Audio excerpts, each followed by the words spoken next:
So in today's lesson, we are just going to talk about what is a sentence in English. And in this lesson, I'm just going to focus on certain areas which I want you, before we start the lesson, you should know about all these. We are just going to talk about what is a sentence. That means, in other words, how can we define a sentence? And then we are going to talk about what are the essential components of a sentence. That means what is essentially required to make a sentence, and if those elements are not there, you can simply say that it's not a sentence. Now, before we talk about the essential component of a sentence, you should know that whatever we say, whatever we utter, whether they are our desires, our emotions, our strong feelings, whether we are passing orders, or even if we are just sharing knowledge with other people, everything falls in this category. That is, either they are statements, or they are questions, or they are just wishes, or they are commands. We are expressed as strong emotions through. So whatever we utter or whatever we write, that is usually expressed in the form of sentences. Now, there are lots of misconception about the definition of a sentence, and that is that people think that until unless you have long list of words arranged in a particular order, it wouldn't be a sentence. But I want to tell you right now, at this moment, that sometimes a sentence can only be based on one word. Like, for example, if you say stop, so that means you are passing an order. Okay, so you are just using one word. And if it is an intransitive verb, then of course that sentence is complete. It is an imperative sentence with one word. So a sentence is a structure, a language structure, or a grammatical structure which conveys a complete sense. It can be based on question. If I ask you, what are you doing? Or why are you sitting there?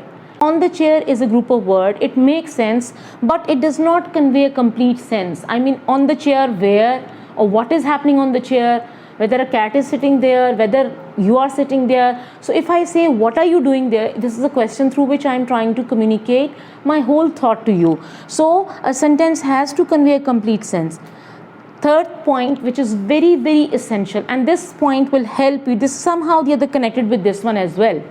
As we'll be doing the exercise related to both of them, and you'll be able to identify what identifies a sentence or segregate a sentence from the other structures of language. So it has to have a finite verb. Now, what is a finite verb? A finite verb is a one that agrees with the subject and then it tells us about time. There is another proper lesson about finite verb through which you can learn about finite verbs. Now, the next thing that I'm just going to focus about is, you see, a sentence, anything that you utter is passing emotion, is conveying command, is based on a statement, is a structure through which you are asking question. It has to follow the conventions of the language. Now, I particularly use this term conventions of the language. What I mean by the conventions of the language is that in Urdu, or for example Hindi, you have different conventions of forming a sentence. Whereas in English, you have altogether a different set of conventions in English. For example, in English, we say a sentence generally. I'm using the term generally. The structure of the language follows general statements are according to this structure. You have subject, then you have verb, and then you have object if the verb requires an object, or you have the complement, etc., depending upon the type of structure that you're using. But actually, in Urdu, it is the other way around. You have the subject, and then you have the object, and then you have the verb. It is just because of this thing that in certain languages, I mean that there are different languages in the world, people who have different language structures, when they start learning English, they face problem. Whereas, so if you master this structure of the English language, then things become easy for you to understand and learn that particular language properly.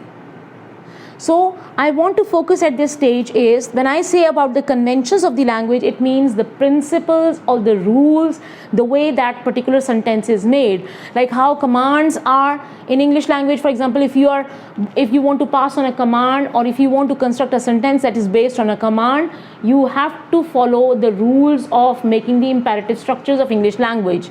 And for example, if you're making questions, there are certain set of rules that you need to follow. So that is why I always include this point. So overall, we have talked about 4 things that a sentence has to have.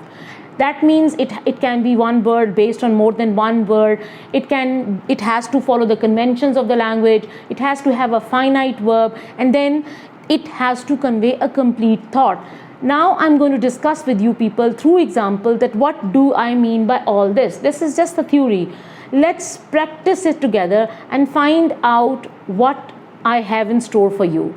Before that, like my channel, subscribe to my channel, and share it among your friends and colleagues and students and teachers so that everybody can learn it. So as we have already discussed that what is a sentence, or what are the essential components of a sentence, so that you should know that how to identify and differentiate a sentence from a phrase. Now you see, if you look at this side of the board, I've just put a couple of phrases on this side, and I put certain sentences on this side. The difference is not of the length. A sentence can be as short as a phrase could be. Like if I say stop there, go there, pick it up, it can be that short as well. But if you look towards this side, it's not a matter of length. You have to remember it. Jane and Lucy hid their toys in a red box. Birds were flying above the clouds. So in fact, if you think of a red box, the question arises, what happened to the red box? Did someone buy a red box? Was the red box stolen? So lots of questions can arise. This information is a sort of incomplete information. It makes sense, but an incomplete sense. But if you come towards this side, you will see there is a complete sense. Jane and Lucy hid their toys in a red box. In a red box. So you see, it makes a complete sense. Now, if you go towards the other side, above the cloud, what happened above the cloud? I mean, was there an aeroplane flying above the cloud? Were there birds flying above the clouds? Or what happened? So we come to know on this side, birds were flying above the clouds. So this makes a complete. Did someone steal the king's crown? Or did someone try to fix the jewels of the king's crown? Or did the king's crown fall on the ground? So let's find out. The king's crown fell on the ground. So this side we have got complete information. On that side we have a little bit of information which is sort of incomplete. Okay, so that means it makes an incomplete sense. That old hut. Who lives in that old hut? So that old hut, is that old hut broken? Did anyone buy that old hut? Was the old hut sold at a great price? So we don't have the actual information or the complete information. Who lives in that old hut? So this is, although it's a question, but still it is asking something, and that question is phrased in a proper way, the way English questions are phrased. Red roses. What happened to red roses? Let's find out. Please bring me a bouquet of red roses. So this is a request, but it is a complete sentence. One thing I've already told you, that those are making sense but incomplete sense. Sentences make complete sense. The most crucial point over here is that each sentence would have a finite verb. Let's look at this one. Hid, were, have, fell, lives, bring. Each verb agrees with the subject. Hid agrees with Jane and Lucy. Birds, were agrees with bird. Have agrees with you have. In fact, this is a bit reversed because of the interrogative form, okay? And king's crown fell. So king's crown, the verb fell, agrees with this one. Beside, it tells us about the time. So finite verb actually tells us about the time, and it agrees with the subject also. And then who lives. So who means that it is who, the word who is standing for someone singular. So lives agrees with the singular pronoun or noun. Please bring me a bouquet of red roses. So bring agrees with the you, because you're making a request with somebody who's standing next to you or sitting next to you. So the thing is that these are sentences by all definition, because every sentence has got a finite verb, number one. Number two is that all the words are sequenced the way they should have been according to the principles of the English language, is arranged accordingly. So every other sentence is arranged according to the norms of the English language or the principles of the English language. And then we have talked about that It has to have a finite verb, it has to have a proper structure, and then it has to make a sense. Okay, so these are all making complete sense. So I hope that you have learned this concept, because learning this concept will ultimately help you learn the difference of a sentence from a phrase, and then you'll be able to identify that this is a sentence and this is a phrase. And that is why I incorporated this part into this lesson particularly. Now let's do another exercise. So far we have discussed the difference between a phrase and a sentence, and we have identified that how to differentiate a sentence from a phrase. Right now we are just going to discuss that how many types of sentences exist in English, and I'm going to give you a few examples of each one of them, and then this will give you a slice of what type of sentences exist in English. For example, this categorization actually is based on the function these sentences perform. For example, if you're asking question, that falls in certain category. If you are making requests or commands, that falls in certain category. The first category is the assertive sentence or declarative sentences. These are called assertive sentences or declarative sentences. Besides, you can just call them assertive or declarative statements also. Almost 80% of these sentences that we speak in English, that falls in this category, or even if we write, that falls into this category. Assertive sentences are actually all the statements, like for example, the gardener is cutting a hedge, I am planning to go to England, or for example, we have done all our assignments, or for example, I'm teaching you through YouTube. That particular category includes the affirmative as well as the negative sentences. So if I'm saying assertive sentences, I not only mean that I'm going to the market right now, it can include I'm not going to the market right now, I'm not teaching you.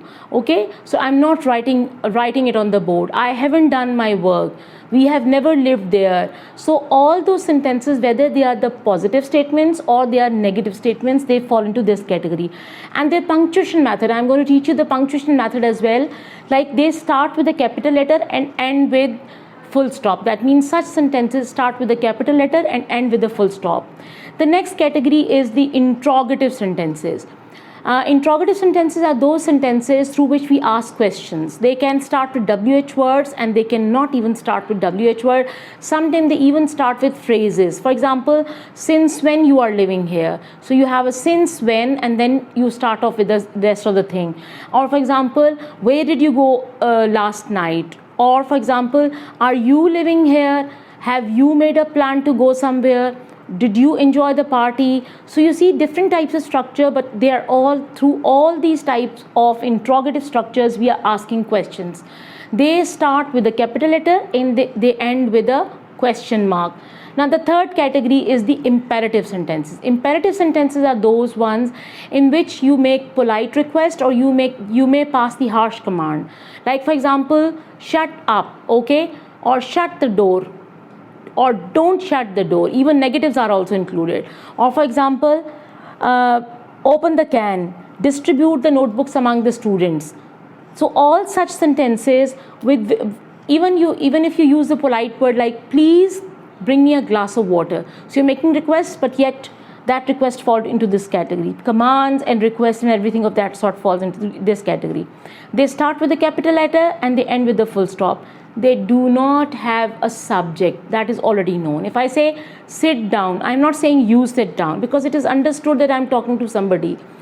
And also sentences, bring me a glass of water, do this. And such sentences can be found in fact, you see the instruction manuals. If you have bought a camera, if you have bought a juicer or a blender or anything from the market, or a mobile phone, you will get a manual, and that is an instruction manual to insert the battery here, to apply the casing there, or to plug the switch in, or even in the recipes that you write, or even if you're following the recipes there, you will find lots of imperative structures in those ones. Like for example, stir the milk well, add the sugar, serve it with, for example, chocolate fudge, whatever.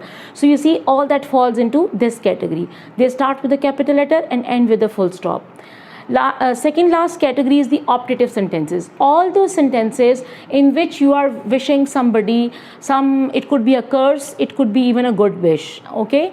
And sometimes they start with may, and sometimes they do not start with may. Like for example, may you meet your end soon, or for example, may you find a fiancé soon, or may you get a good job. Even if you, for example, live long the king, long live the king, or may the king live long. So all such sentences fall into this category, and they start with a capital letter and end with a full stop. Last but not least is the exclamatory sentences. These are the sentences, this is a bit tricky in a way. Sometimes WH word, like for example that I've been telling you that we use in the interrogative sentences, are used somewhere here as well. But through these sentences there is an element of surprise, excitement, or a loss. Your extreme feelings are conveyed through it. Like if you say, what a century, you may find the word what is probably a word to be used in the interrogative structures, but over here you know that when you say what a century, there is an element of surprise or excitement or happiness. Or sometimes they do not start with what, they have special words with them, like alas, we have lost the match, hurrah, we are going to win the match, or we have won the match. So far we have discussed all the elements which are essentially required to be a sentence. We have talked about the essential components of a sentence, we have talked about subject and predicate part of the sentence, and then we have talked about types of sentences also. Now this is the last exercise. I want you people to do it with me so that you can really find out that whatever we wanted to learn, to what extent we have been successful in learning that. The first one is, where have you been living for the last 10 years? Now, this is, of course, you are asking a question. This is an interrogative sentence. Let's go to the next one. Don't stop making the portrait. This is an instruction with a negation, that you are stopping somebody not to do something. So this is the imperative sentence. Then we have, what a blessing it is. What a blessing it is. It could be an emotion or expression of surprise, okay, or happiness even. So this is an expression of emotion. So this is the exclamatory sentence. This is the exclamatory sentence. Then we have, Jackson, the truck driver, hit a poor boy yesterday. So this is simply an information being shared. This is the assertive sentence or declarative sentence. You can call them assertive sentences or declarative sentences, or assertive or declarative statements even. Banita does not know how to cook Chinese food. Now again, this is a piece of information shared with us, but with a sense of negation, okay? So this is again assertive or declarative sentence, but yet with a, you can say it is with an idea of no or negation, okay? May you find your future partner soon. So this is a wish or a prayer. Wish or prayer falls in the operative sentences. Operative sentences, okay? Are you ready to buy that red car? Now this is another question. So this question is different, and we can say that it is the interrogative sentence. But if you compare this question with this one, you'll find a little bit of difference. It starts with WH word, whereas it starts with an auxiliary. But right now that is not the focus of our discussion right now. Our main focus was to discuss different types of sentences. We have discussed different types of sentences. Each one of the example that I've written on the board is a sentence. I hope that you have learned all the concepts that I have tried to explain to you. There is going to be another video related to finite verb. You can watch it and further clarify your concept through that. Like my channel, subscribe to my channel and share it.